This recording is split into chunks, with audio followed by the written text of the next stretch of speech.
Assalamualaikum warahmatullahi wabarakatuh. Bapak Ibu Guru tentunya tidak asing lagi ya dengan flyer yang satu ini, di mana beberapa minggu kemarin itu sempat viral. Berdasarkan dari hasil penelitian itu mengungkapkan bahwa ternyata profesi guru itu paling banyak terjerat dengan pinjaman online ilegal. Nah, jadi kalau kita lihat di situ, persentasenya memang yang paling tinggi adalah guru, di mana sekitar 42% itu bagi profesi guru. Apakah ini bisa dijadikan sebagai dasar bahwa ternyata guru-guru di Indonesia itu bisa dikatakan tidak sedang baik-baik saja? Ya, jawabannya sih iya ya. Karena memang kenyataannya sepertinya setiap berganti pemerintah memang kita belum pernah merasakan yang benar-benar kalau guru itu maupun dosen itu benar-benar dimanusiakan gitu ya.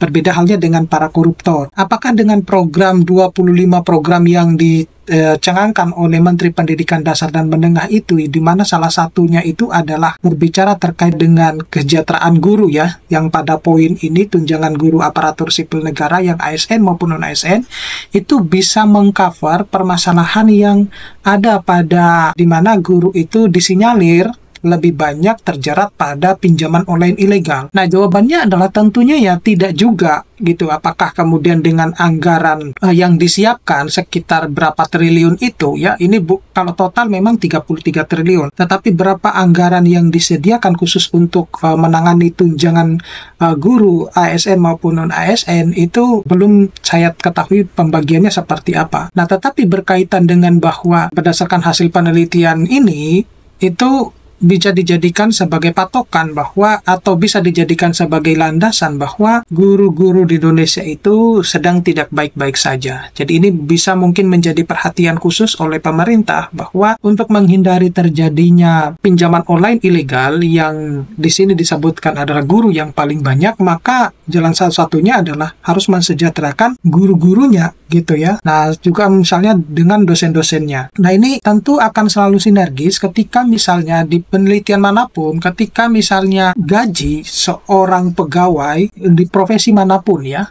bukan hanya sebagai guru, ketika gaji seorang pegawai itu memenuhi standar tertentu atau setidaknya itu memiliki ya atau sesuai dengan upah minimum atau bahkan di atas dari upah minimum itu, maka lebih mudah atau lebih gampang mereka itu fokus pada pekerjaan tertentu. Dan pada akhirnya mungkin pemerintah yang mencangangkan atau mengimpikan bahwa di tahun 2045 itu adalah tahunnya generasi emas, ya mungkin akan tercapai. Tetapi kalau melihat dengan kondisi yang saat ini terjadi, ya sepertinya kalau mau berharap Indonesia emas di tahun 2045, sepertinya akan sulit kalau misalnya pemerintah itu belum benar-benar menerapkan atau mau mensejahterakan guru. Nah, di sisi yang lain kita bisa mengetahui bahwa atau kita bisa lihat bahwa setiap tahun itu pasti akan ada kenaikan barang dan jasa. Kemudian ada kenaikan pajak. Nah, tetapi ketika misalnya barang itu sudah naik, kemudian pajak itu sudah naik, itu tidak kemudian serta-merta dalam tahun-tahun berikutnya atau bulan-bulan berikutnya itu akan menjadi turun. Padahal kebutuhan orang terhadap barang itu semakin ke depan itu semakin meningkat. Tetapi gaji yang mereka dapatkan, gaji yang guru-guru dapatkan itu tidak sesuai dengan pengabdian yang mereka sudah lakukan. Nah, ini yang tentunya kalau menurut saya kita tidak perlu harus berbicara banyak tentang program A, program B, program C. Pastikan dulu bahwa guru-guru ini kita harus selamatkan dulu ya, begitu juga dengan dosen-dosen. Kalau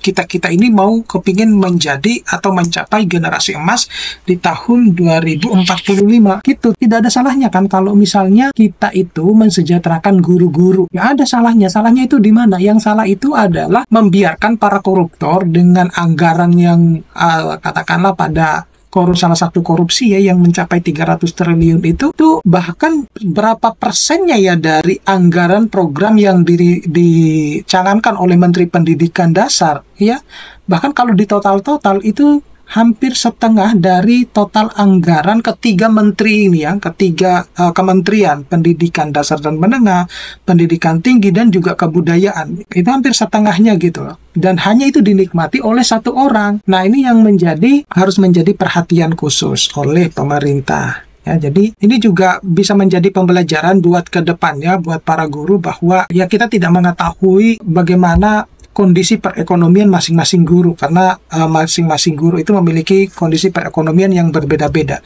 sehingga ada kalanya jalan satu-satunya alternatifnya mungkin ya ketika misalnya minjam ke teman tidak dikasih pinjaman, kemudian ya salah satunya ya pelariannya adalah ke pinjaman online yang ilegal, yang beberapa waktu yang lalu itu sempat viral ya, dengan berbagai macam pinjaman online yang ditawarkan. Karena memang kenapa pada akhirnya memilih pinjaman online, karena prosesnya lebih cepat. Jadi pada saat waktu membutuhkan uang, ya pada waktu itu juga langsung mendapatkannya, tanpa berpikir bahwa ternyata efeknya sangat begitu berat ya ke depannya. Nah, tentu kalau ditanya bahwa apakah ke depannya ingin melakukan pinjaman online, ya siapa sih yang tidak akan tidak mau terlepas dari utang misalnya gitu ya. Siapapun kalau misalnya guru-gurunya itu sudah sejahtera, ya pinjaman online ini tidak akan pernah ada gitu. Nah, sayangnya kan yang terjadi di lapangan itu adalah kita seringkali terjerat oleh kondisi-kondisi sesuatu di mana pelariannya pada akhirnya adalah pinjaman online. Nah, kalau kita mau pinjam ke teman ya belum tentu juga pada waktu itu juga kita akan mendapatkannya gitu. Maka salah satunya adalah pinjaman online. Nah, oleh karena itu, pemerintah mungkin bisa menambah ya,